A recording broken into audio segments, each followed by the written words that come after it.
আসসালামু আলাইকুম। আমি মোহাম্মদ শাহ আলম, প্রভাষক অর্থনীতি মুজাদ্দিদ ইসলামী আলিম মাদ্রাসা কালিয়াকৈর গাজীপুর। সুপ্রিয় শিক্ষার্থীরা, আশা করি তোমরা সবাই ভালো আছো, আমিও ভালো আছি। আমাদের আজকের ক্লাসের বিষয় হচ্ছে আলিম দ্বিতীয় বর্ষ অর্থনীতি প্রথম পত্র থেকে আমরা খাজনা তত্ত্ব নিয়ে আলোচনা করব। আমাদের আজকের আলোচনার বিষয় হচ্ছে রিকার্ডোর খাজনা তত্ত্ব।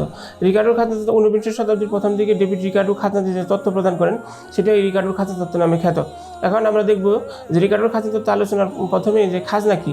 খাজনা হচ্ছে ভূমির আদিম ও অক্ষয় ক্ষমতা ব্যবহারের জন্য ভূমি মালিককে যে অর্থ প্রদান করতে হয়, সেটাই হচ্ছে খাজনা। এখন এই রিকার্ডোর খাজনা তত্ত্বটাকে আমরা একটা রেখাচিত্রের সাহায্যে প্রকাশ করব।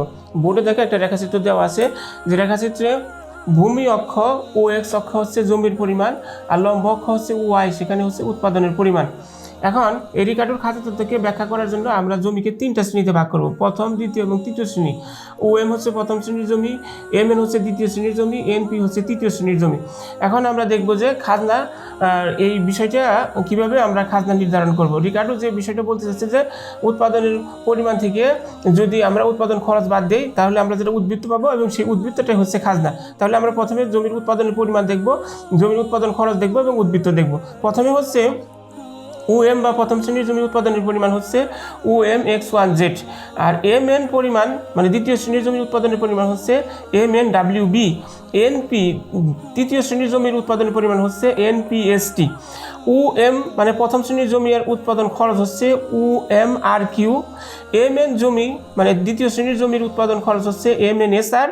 তৃতীয় শ্রেণী মানে এনপি জমির উৎপাদন খরচ হচ্ছে NPTS। তাহলে আমরা দেখব যে ওএম মানে প্রথম শ্রেণীর জমির উৎপাদনের পরিমাণ থেকে উৎপাদন খরচ বাদ, ওএম X1Z মাইনাস ওএম আর কিউ সমান সমান কিউ আর X1Z, এটা হচ্ছে প্রথম শ্রেণীর জমির উদ্বৃত্ত। আর দ্বিতীয় শ্রেণীর জমির উদ্বৃত্ত হচ্ছে MNWB মাইনাস MNSR সমান সমান RSWB।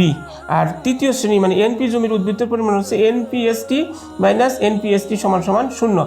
তার মানে হচ্ছে যে প্রথম শ্রেণীর জমির উদ্বৃত্ত আমরা পাইছি QR X1Z, এটাই প্রথম শ্রেণীর জমির খাজনা।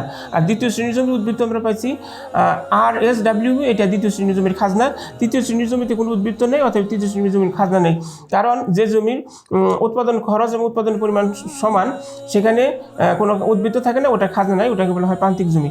রিকার্ডো এই কথাই বলতে চাইছে যে যতই উপরের দিকে যাওয়া যাবে মানে প্রথম শ্রেণীর জমির খাজনা বেশি থাকবে, দ্বিতীয় শ্রেণীর জমির পরিমাণ কম, এবং যে জমিটা নিকৃষ্ট সেই জমির কোনো খাজনা থাকবে না।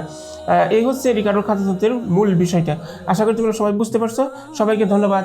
আসসালামু আলাইকুম।